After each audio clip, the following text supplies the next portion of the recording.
Hola amigos, ¿cómo están? Los saluda Marisol León, socia fundadora de Quantum Consultores. El día de hoy quiero compartir con ustedes unos comentarios sobre una resolución del Tribunal Fiscal que se ha publicado, es la 846-1-2021. El tema y la materia de controversia está referida a la prorrata de gastos. Y el criterio que ha recogido el tribunal y también respecto de otras resoluciones anteriores es muy oportuno por la coyuntura que estamos viviendo. Resulta que respecto del método de prorrata debemos de recordar que cuando las empresas generan rentas gravadas y rentas no gravadas, muchas veces los fiscalizadores en una fiscalización lo que nos obligan es a aplicar prorrata. Sin embargo, hemos tenido que aclarar que esto no es así. Y para ello hay que recordar que el tribunal está desarrollando lo que indica la ley de renta. La ley de renta dice que si yo como empresa incurro en gastos que me van a ayudar a generar renta gravada o mantener la fuente generadora de esa renta, pues ese gasto es causal y por lo tanto deducible. Por el contrario, si mi empresa incurre en gastos que me van a ayudar a generar renta no gravada, pues esos gastos no son causales, por lo tanto hay que adicionarlos. Entonces no son aceptados. ¿Qué sucede cuando las empresas incurrimos en gastos que no podemos identificar si me van a ayudar a generar renta gravada o no gravada y me van a ayudar a ambas? En esos casos estamos hablando de gastos comunes. Si estoy frente al escenario de que incurrí en gastos comunes para generar ambas rentas, es ahí donde recién podemos aplicar el inciso P del artículo 21 del reglamento de la ley del impuesto a la renta. Y solo si tengo gastos comunes tendré que aplicar o el método de gasto o el método de rentas. Pero previamente a ello, el método del gasto es el prioritario. Yo tengo que hacer todos los esfuerzos para aplicar ese método. La metodología es algo complicada porque obliga a que las empresas tengamos un control por centro de costos de todos aquellos gastos que me ayudaron a generar renta gravada. Otro grupo de cuentas de los gastos que me ayudaron a generar renta no gravada. Y otro centro de costos para los gastos comunes. De tal manera que aplicando la prorrata respecto de cuánto representan los gastos que me ayudaron a generar renta gravada respecto del total, voy a encontrar ese porcentaje que voy a aplicar a los gastos comunes. Este es el método del gasto. En realidad este método me ayuda a adicionar una menor cantidad que, si no tuviera este control, estoy obligado a usar el otro método. Aquí les pongo una diapositiva.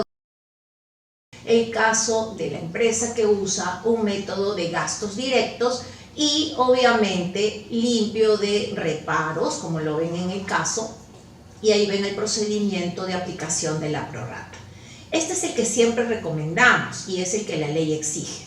Pero resulta que la mayoría de empresas no tiene ese tipo de control en su contabilidad ni en papeles de trabajo. Entonces lo que normalmente aplican es el famoso método de rentas. El método de rentas, como no tengo identificado este tipo de gastos comunes, lo que hace es calcular cuánto representa la renta gravada respecto del total y ese porcentaje obtenido se aplica al total de gastos administrativos y de ventas. Normalmente esa adición es más alta.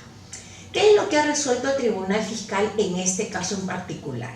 Resulta que ha resuelto el caso de una empresa distribuidora de energía eléctrica que en un año X recibió obras del Ministerio de Energía y Minas en virtud de la ley 28749, la Ley General de Electrificación Rural.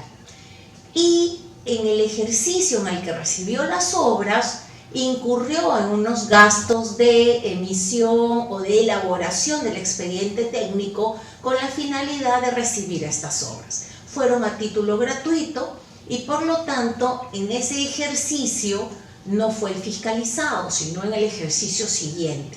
Y en el ejercicio siguiente no incurrió en ningún gasto que lo ayudara a generar renta no gravada. Sin embargo, En virtud de la NIC 20, esta empresa de energía eléctrica reconoció un ingreso diferido a lo largo del tiempo de uso de esa obra, por un ajuste de la norma contable en realidad. El Tribunal Fiscal no ha entrado al detalle si esto es renta no gravada o es un ajuste contable. En mi criterio es un ajuste contable, pero lo que dijo fue: SUNAT, tú no has demostrado que en el ejercicio fiscalizado esta empresa haya incurrido en gastos comunes. Lo único que tú has hecho es, como has obtenido renta gravada y renta no gravada, obligar al uso de una prorrata a la totalidad de gastos administrativos y de ventas. Y lo que indica el tribunal es: así no se aplica el método. Tienen que haber dos condiciones para aplicar algún método de prorrata. Primero, que yo como empresa no pueda identificar directamente los gastos en los que incurrí, que me ayudaron a generar renta no gravada. Y número dos, tengo que haber incurrido también en gastos comunes para generar ambas rentas. Solo si se cumplen esos dos requisitos es que me pueden obligar a aplicar alguno de los métodos descritos. Esto es muy importante tenerlo claro porque en el año 2020 muchas empresas hemos recibido subsidios del gobierno. Recordarán aquel caso en el que las empresas tuvieron personal en su planilla con sueldos iguales o menores a 1.500 soles. Pues de pronto las empresas hemos recibido un subsidio y apareció en nuestras cuentas bancarias una transferencia de la administración tributaria a nosotros. Eso es un ingreso para efectos contables, pero para efectos tributarios no es renta. No es renta porque obedece a un mandato legal. Si esto es así, entonces muchas empresas en el año 2020 hemos obtenido rentas gravadas y no gravadas. La pregunta es: ¿hemos incurrido en algún gasto que me ayudó a generar esa renta no gravada? Considero que no. Y por lo tanto, como no hemos incurrido en ningún gasto para ello, no se cumple la obligación de aplicar ningún método de prorrata. Lo que sí voy a hacer es deducir de mi resultado contable esa renta no gravada, porque obviamente no debería de pagar impuestos.